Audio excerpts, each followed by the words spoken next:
Hello बच्चों, कैसे उम्मीद करते हैं कि आप सभी को अच्छे होंगे। आपके मेरे चैनल पर एक बार फिर से बहुत बहुत स्वागत है। आज हम लोग इस वीडियो में ऑक्सफोर्ड बेसिक इंग्लिश ग्रामर का पार्ट 3 पढ़ेंगे, जिसमें हम सेंटेंस के बारे में, वाक्य के बारे में पढ़ेंगे। तो चलिए शुरू करते हैं। वीडियो शुरू करने से पहले नए आने वाले बच्चे से गुजारिश है कि लाल बटन दबा कर मेरे चैनल को सब्सक्राइब कीजिए और साथ ही साथ बेल आइकन भी जरूर दबाइए। तो चलिए शुरू करते हैं। यह है हमारा ग्रामर पार्ट 3 है, पार्ट 3। इसमें हम लोग पढ़ेंगे सेंटेंस के बारे में। सेंटेंस का हिंदी होता है वाक्य।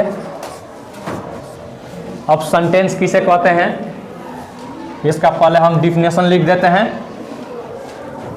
शब्द या शब्दों का समूह जिसका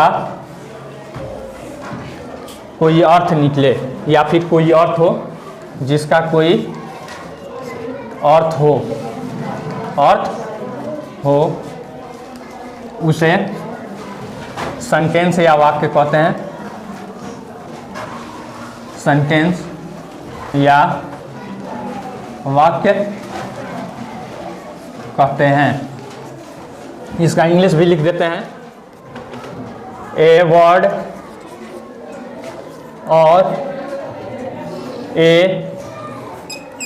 group of words which makes लगाइए, या फिर हैविंग भी आप लगा सकते हैं। हैविंग या फिर मेक्स कंप्लीट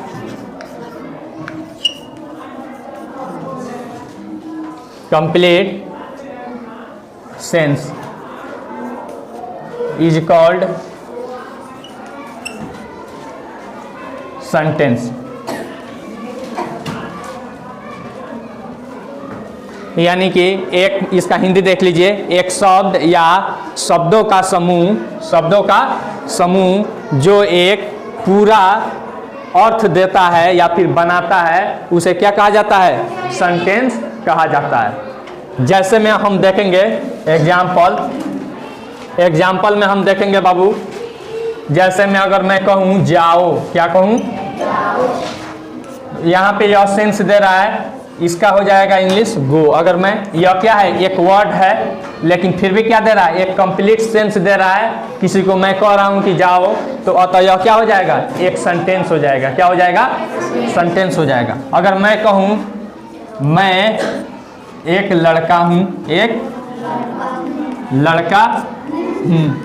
अब देखिए इसका इंग्लिश क्या हो जाएगा? I am a boy. अब देखिए तो आई भी एक वर्ड है, आई मतलब मैं, एम मतलब हूँ, यह भी वर्ड है, फिर ए मतलब एक, फिर यहाँ पे बॉय मतलब है लड़का। तो अतः यह देखिए तो शब्दों का समूह है कि नहीं, ग्रुप है कि नहीं? अतः यह भी क्या है? एक सेंटेंस है और एक पूरा अर्थ दे रहा है, इसीलिए इसको क्या कहेंगे? एक सेंटेंस कहेंगे। ठीक है। अब सेंटेंस के हम टाइप्स देखेंगे, प्रकार। सेंटेंस के प्रकार पहले देख लीजिए यहाँ पे टाइप्स। अब देखिए इसमें दो तरह से प्रकार होता है, एक बनावट के आधार पर और फिर एक अर्थ के आधार पर। क्या होता है? एक बनावट के आधार पर और एक अर्थ के आधार पर। तो दोनों हम लिखेंगे। पहला यहाँ पे लिख रहे हैं अर्थ के आधार पर। किसके आधार पर? अर्थ के आधार पर। अर्थ के आधार पर बहुत सारे किताबों में 5 प्रकार देता है, लेकिन अभी जो नया किताब छपा रहा है उसमें मैक्सिमम में 4 ही प्रकार दे रहा है। लास्ट वाला हटा दे रहा है, लास्ट वाला को ऑप्टेटिव और एक्सक्लेमेटरी को एक में कर दे रहा है। ठीक ना। लेकिन हम अभी 5 प्रकार लिखेंगे। कितना प्रकार लिखेंगे? 5 प्रकार लिखेंगे। पहला है असर्टिव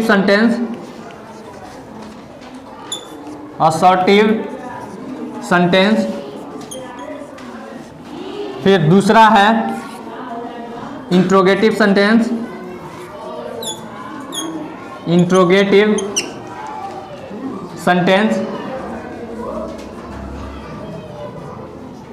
फिर तीसरा है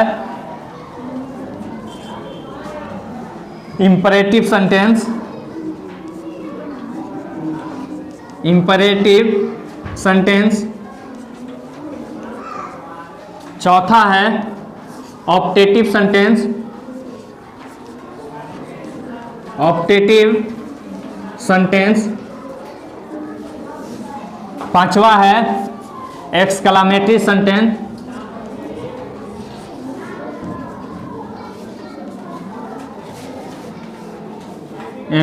EXCLAMETRY, एक्सक्लामेटरी सेंटेंस।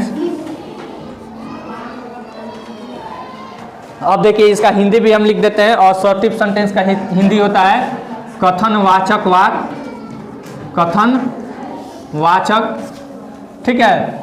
फिर इसका होता है प्रश्नवाचक, प्रश्नवाचक वाक्य, लास्ट में वाक्य जोड़ लीजिएगा आप, प्रश्नवाचक। फिर उसके बाद है इंपरेटिव, आज्ञावाचक इसको कहते हैं, आज्ञावाचक वाक्य। फिर उसके बाद है ऑप्टेटिव सेंटेंस, आशावाचक, आशावाचक वाक्य। फिर यह है एक्सक्लामेटरी सेंटेंस, विस्मयादि बोधक वाक्य कहिए या फिर विस्मयवाचक वाक्य, विस्मयादि लिख देते हैं, विस्मयादि बोधक वाक्य, ठीक है। अब देखिए, अब इसको समझ लेते हैं। असर्टिव सेंटेंस में कैसा होता है, जिसमें किसी कथन को व्यक्त किया जाता है। जैसे मैं कहता हूँ, अगर मैं कहता हूँ किसी को वह लड़का है, वह लड़का नहीं है, यह सब क्या है, एक कथन है। तो यह आ जाएगा असर्टिव सेंटेंस में। इसको हम एक अलग वीडियो में पढ़ेंगे, अलग चैप्टर में हम लोग इसको पढ़ेंगे। इंट्रोगेटिव सेंटेंस, जिसमें प्रश्न पूछा जाए, जैसे क्या तुम खेल रहे हो, नहीं, और फिर तुम क्यों खेल रहे हो, ये सब प्रश्न पूछा जाता है। तो इसमें आता है इंट्रोगेटिव सेंटेंस में। इंपरेटिव सेंटेंस में किसी को आज्ञा दिया जाए, किसी से अनुरोध किया जाए, तो वो आता है इंपरेटिव सेंटेंस में। जैसे वहाँ जाओ, कृपया मुझे 5 रुपया दीजिए, कृपया मुझे अपना कलम दीजिए, यह सब क्या है, इंपरेटिव सेंटेंस है। ऑप्टेटिव सेंटेंस मतलब इसमें आशा किया जाता है, किसी को आशीर्वाद दिया जाता है या किसी को श्राप दिया जाता है, तो वह सब किस में आता है, ऑप्टेटिव सेंटेंस में। जैसे हम लोग कहते हैं कि जुग जुग जिया, नहीं तो यह सब क्या आ जाता है, ऑप्टेटिव सेंटेंस में, मे यू लिव लॉन्ग, ठीक है। और फिर यहाँ पे एक्सक्लामेटरी सेंटेंस, विस्मयादि बोधक वाक्य जो होता है, इसमें अचानक दिल की, जैसे दिल की आह निकलती है या फिर दिल की बात निकल जाती है अचानक अकस्मात, तो उसमें जो वाक्य रहता है उसको क्या कहते हैं, एक्सक्लामेटरी सेंटेंस। जैसे मैं कहता हूँ, किसी को गिरते हुए देखता हूँ तो कहता हूँ कि ओह बच्चा गिर गया, तो यह सब गिरने के, यानी कि अचानक मेरे दिल के अंदर से एक भावना निकली, वह वाक्य क्या कहलाती है, एक्सक्लामेटरी सेंटेंस। जैसे मेरा कुत्ता मर गया तो कहेंगे कि हाय मेरा कुत्ता मर गया, एला माई डॉग इज डेड, तो वह किस में आ जाएगा, एक्सक्लामेटरी सेंटेंस। किस में आ जाएगा, एक्सक्लामेटरी सेंटेंस। अब एक और आता है, यहाँ पे हम आपको बताए हैं कि यह है अर्थ के आधार पर, और दूसरा क्या होता है, बनावट के आधार पर। 2 नंबर में क्या आता है, बनावट या रचना के आधार पर, यहाँ पे या रचना के आधार पर। इसमें 3 प्रकार होता है। कितना होता है, पहला होता है सिंपल सेंटेंस, सिंपल सेंटेंस। फिर दूसरा होता है कंपाउंड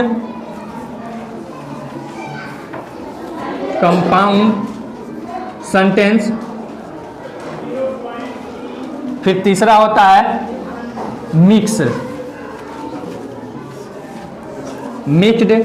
सेंटेंस,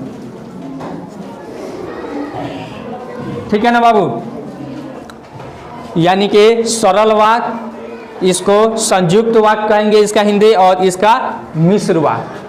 बनावट या रचना के आधार पर कितने वाक्य के प्रकार होते हैं, 3, सिंपल सेंटेंस, दूसरा कंपाउंड सेंटेंस, और तीसरा मिक्स्ड सेंटेंस, ठीक है। तो इस वीडियो में हम लोग बस यही जानेंगे सेंटेंस क्या है, और फिर उसके क्या प्रकार होता है, इसके प्रकार के बारे में एक अलग हम लोग चैप्टर है उसमें दिया है, उसमें हम लोग पढ़ेंगे। इसमें एक चीज़ देख लीजिए, एक चीज़ हमको समझना है कि यह जो ग्रुप है, ग्रुप ऑफ वर्ड है, ठीक ना, तो इसका क्रम क्या होना चाहिए, सिलसिलवार होना चाहिए। अगर मान लीजिए इसके बदला में हम लिख दें AMI बोल, तो इसका कोई अर्थ निकलेगा? जब अर्थ नहीं निकलेगा तो वह वाक्य नहीं कहलाएगा। ठीक है, इसके आधार पर आपका एक्सरसाइज 2 बनाना है। कौन एक्सरसाइज बनाना है?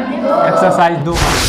आई होप आपको यह वीडियो बहुत पसंद आई होगी। अगर वीडियो पसंद आई हो तो लाइक कीजिए, शेयर कीजिए और अपने दोस्तों के पास ज़्यादा से ज़्यादा शेयर करके उन्हें भी बताइए और पढ़ने के लिए उनको प्रेरित कीजिए। अगर आपके मन में कोई कन्फ्यूजन है या फिर कोई डाउट है तो आप नीचे कमेंट सेक्शन में निधड़क कमेंट करके पूछ सकते हैं। Thanks for watching.